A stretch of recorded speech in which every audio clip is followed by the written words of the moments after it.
À mon tour de poser une équation, colonisation égale chosification. J'entends la tempête, on me parle de progrès, de réalisation, de maladies guéries, de niveau de vie élevé au-dessus d'eux-mêmes.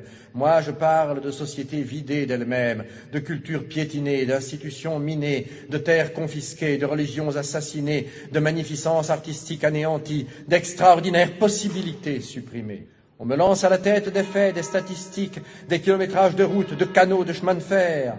Je parle de millions d'hommes arrachés à leur Dieu, à leur terre, à leurs habitudes, à leur vie, à la danse, à la sagesse. Je parle de millions d'hommes à qui l'on a inculqué savamment la peur, le complexe d'infériorité, le tremblement, l'agenouillement, le désespoir, le larbinisme. On m'en donne plein la vue de tonnages de coton ou de cacao exportés, d'hectares d'oliviers ou de vignes plantées. Moi, je parle d'économie naturelle, d'économie harmonieuse et viable, d'économie à la mesure de l'homme indigène, désorganisée, de culture vivrière détruite, de sous-alimentation installée, de développement agricole orienté selon le seul bénéfice des métropoles, de rafles de produits, de rafles de matières premières.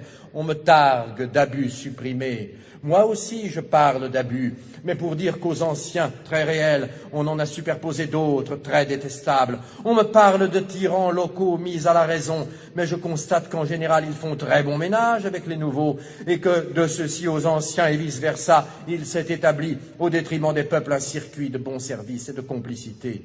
On me parle de civilisation, je parle de prolétarisation et de mystification. Pour ma part, je fais l'apologie systématique des civilisations para-européennes. Chaque jour qui passe, chaque déni de justice, chaque matraquage policier, chaque réclamation ouvrière noyée dans le sang, chaque scandale étouffé, chaque expédition punitive, chaque quart de CRS, chaque policier, chaque milicien nous fait sentir le prix de nos vieilles sociétés. C'étaient des sociétés communautaires, jamais de tous pour quelques-uns. C'étaient des sociétés pas seulement anticapitalistes, comme on l'a dit, mais aussi anticapitalistes. C'étaient des sociétés démocratiques toujours. C'étaient des sociétés coopératives, des sociétés fraternelles.